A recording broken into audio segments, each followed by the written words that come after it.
Hi guys, this is Ida. I wanted to share my tag flip book with you guys. I shared some of it prior to this, but I think I'm done with it now. And I did add a couple extra tags, and I also made a box for it. So I want to share that with you guys. Let me just move the box and show you. I only added a couple extra tags. So I added this one, and I like this image that's in the paper line, the Prima Love Story. I really like this image. And so from listening to Carolyn's video, I assumed that she wanted to put photos in the tag book. So this is one of the tags that I made. And this one, there's a little tab right here on the side. And it's kind of hard to see, you know, because the frame is covering it. But you pull it and the photo comes out. So you can attach your own photo there and slide it back in. I wanted to share that with you. If Carolyn sees this, she'll know that, you know, it's that you take that out. And then I'm going to show you the back. All I did in the back is I made a pocket at an angle, and I added another tag from the smaller journaling cards pad, and I added some of the turquoise on there because she told me that's her favorite colors. So I didn't really have any turquoise in here, so I decided to add a little bit. Now this one I already showed before. I didn't change anything there. The only thing I did different there, I added another tag. And here's the tag. All I did was add some of that turquoise trim, and I made this tag with one of my dies. So they can add a photo here or journal or whatever they want to do, whatever she wants to do there. I mean, I don't know what she's going to do with it. I assume it's for pictures. But anyway, she can put a and then she can add a photo here if she wants to. So that's what I did to that one. I didn't do anything different. And I'm just kind of going to flip through these because I already showed these. These are pretty bulky, guys, so I had to finally stop. So on this one, I just kept the die cuts that I have that I'm going to gift her, the cup and the little sayings in the back of this. Now I am going to give her some more of those, but I'm just going to add them separate in the box. And then I didn't do anything with this one. I left it the same. And this one as well, I didn't do anything. I left it the same. But I did make this one back here. So all I did with this one, these things are so hard to maneuver, guys. I don't know how y'all do it. Anyway, with this one, all I did was use the paper. And when I ran it through my machine, because of my cutting plate being scratched up from where I cut, it kind of left it rough.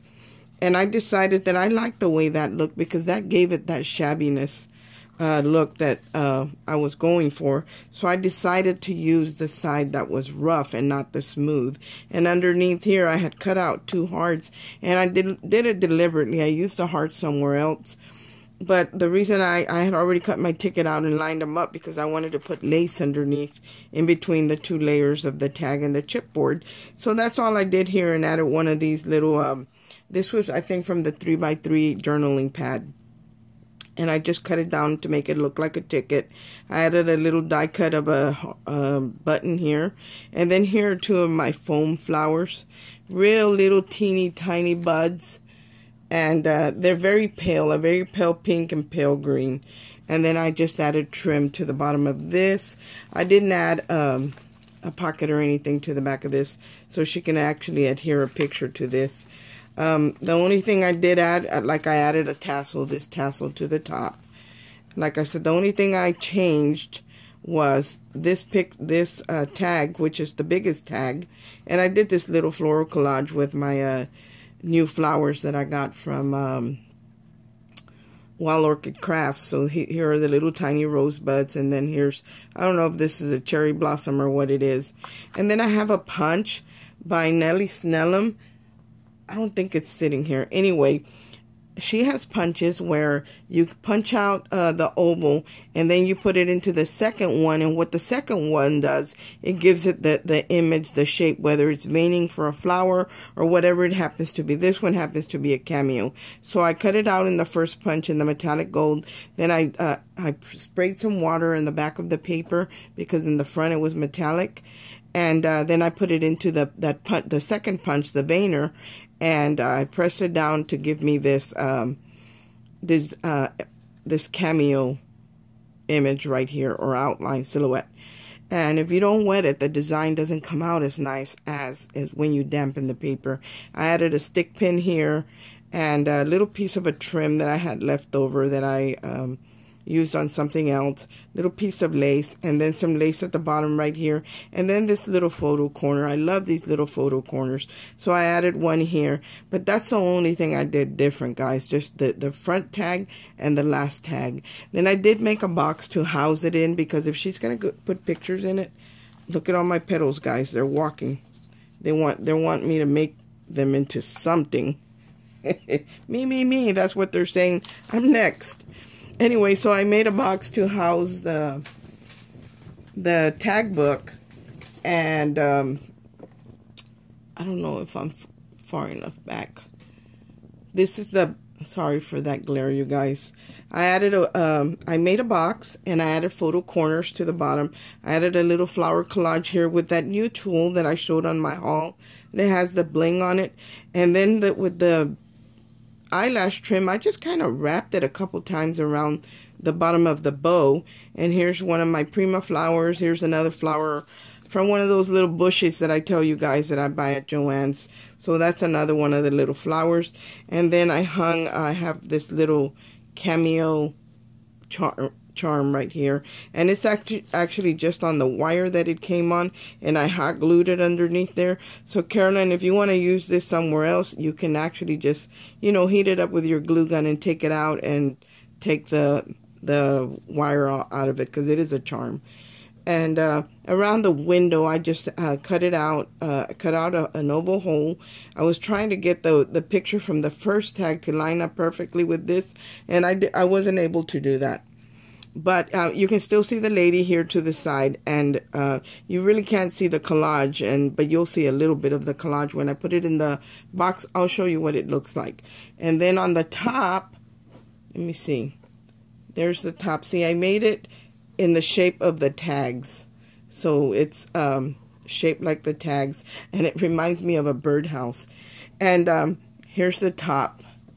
There you see the top. Here's the side, and then straight across and then down. And on this side right here, this is where it opens. There's actually magnets in here and on the lid so it'll stay closed. And I added one of these little knobs, and I think these are Prima by Frank Garcia. And I had bought a couple of packs because this comes with the crystal ones that he has. So I wanted the crystal ones, and these were just in that package. So I hardly ever use any of these other ones, but I thought it was appropriate for this box, so I put it on here. And she doesn't really have to open it from here. She can just pull the knob, and when she lets go, it'll snap. It's got those magnets there that it'll snap.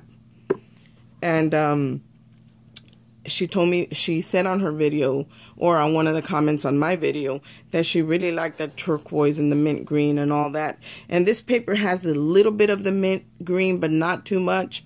So this is the one that has the map to Paris, and it didn't really have any mint green or turquoise or anything in it, or too much of gold or anything. So I just kind of sprayed it with my Lindy's spray, the one I had that I thought would, or the closest to the color that I needed. And then I sprayed it with water to make it run. But the reason I did that was, first I did the artist stencil, this one, with the artist poem on it. Well, I put some of that on here with the textured paste, because I wanted parts of the poem on here. And then because it was getting lost in the paper, I wanted to kind of highlight the raised parts, the words. And when I sprayed it, it showed up a little bit more, but it still wasn't enough. So I went back, and with my gold, it's called Inca Gold paint, that's what I did to kind of distress it with some gold to hopefully bring out the words some more. And I did the same thing on the other side. I think this side looks better than the other one. This was the first one. See, and you can read what it says here. Not so much on the other one. But I was impatient, and I should have waited till this dried. That way I could have laid it on the side. I was trying to hold it and trying to spread the textured paste at the same time. It doesn't look bad. It looks good. But this side is better. It's more legible. So I like that. On the back, I didn't do anything. I just left the pretty paper. I'm sorry, Carolyn. This paper's too pretty to cover up. So I left it plain. But I did do the gold on the edges around the box. And on the inside, if you see on the inside, the image in the back, you can see the lady in the corner. So I did cover it all inside and out. There's the inside of the lid. And here's just a screw to the knob that I put on top. And my angle isn't good, but see, there's the where it's covered up. You see the lady there on the background. Well, she shows a little bit through the window when the album is taken out. And I covered everything, you know, mostly in pink. Just what I did do in the pattern paper was the back that was going to show through the front. Everything else I just did in a pink. But this is the box, and I'm going to go ahead and put it inside so you can see what it looks like. Hopefully I won't bump you around too much. And it's a little snug in here. So Caroline, just be careful when you put it in and out of the box, because it is a little snug. It does fit, but the little flowers sometimes tend to want to get caught up on this little frame. So just kind of be careful with that. And all I did was to the ring was hang a tassel, because most of my tags have ribbon on them. And I'm going to see if I can lay this down, because I don't want to damage it. And it still needs to go in a little bit more. And that's the only thing. I thought I had added enough of the... I thought I had added enough space in between, because I gave it like an extra ½ inch. Or I thought maybe my measurements were off. But it fits. It's just a little snug. And then I'll just tuck everything in. The ring, I'll turn it to the side so it'll fit. But it does fit.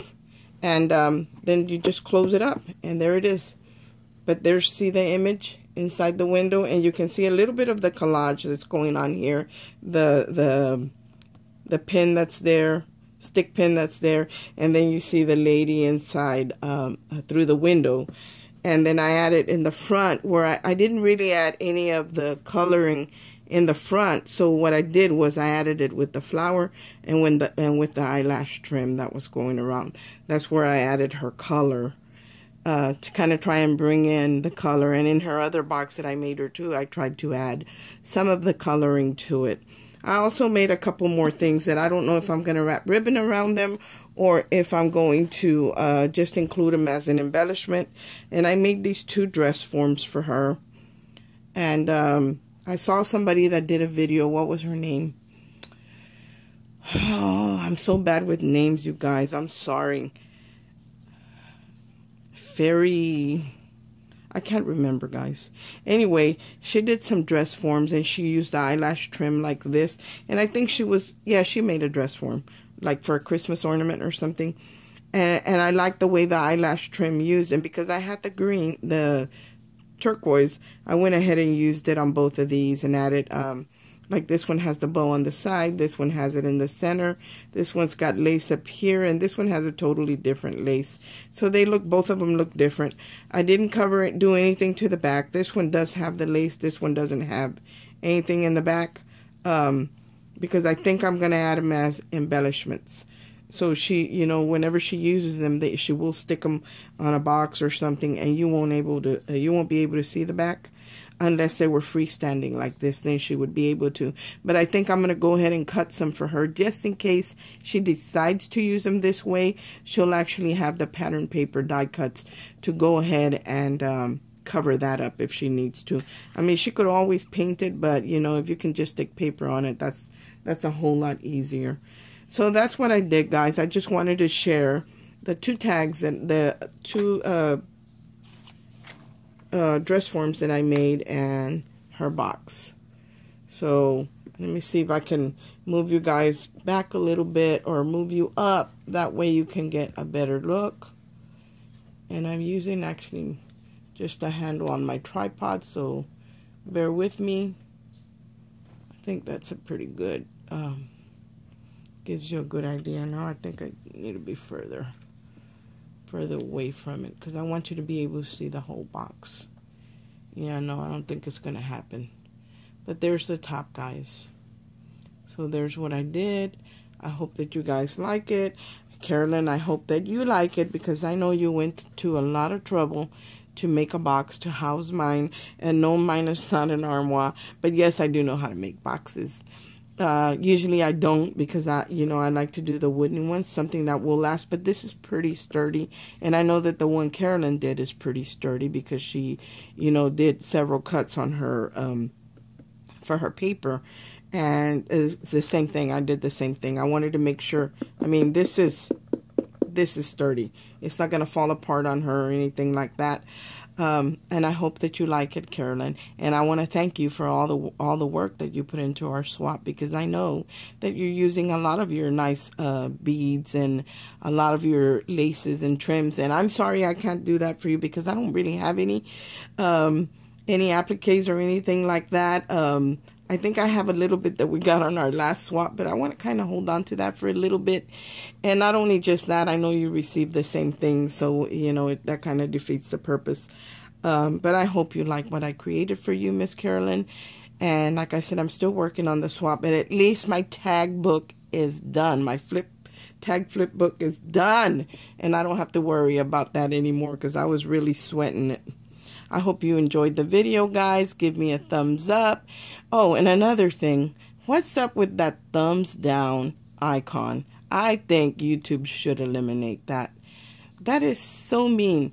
People take the time to give you, for someone to take the time to give you a thumbs down. That's just crazy.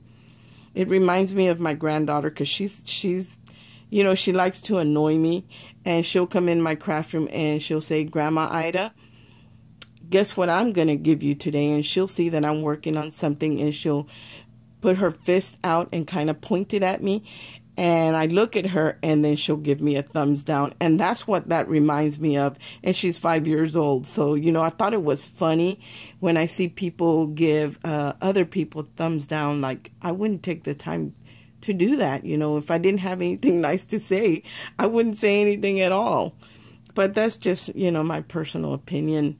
But I just want to thank you guys for watching. I hope everybody has a great day. And I hope I didn't offend anybody by saying what I said about the thumbs down icon. When you're a Christian, the word says love one another.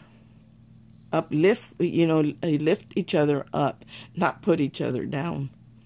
Thank you, guys. I hope everyone has a blessed day. Thanks for watching. Bye.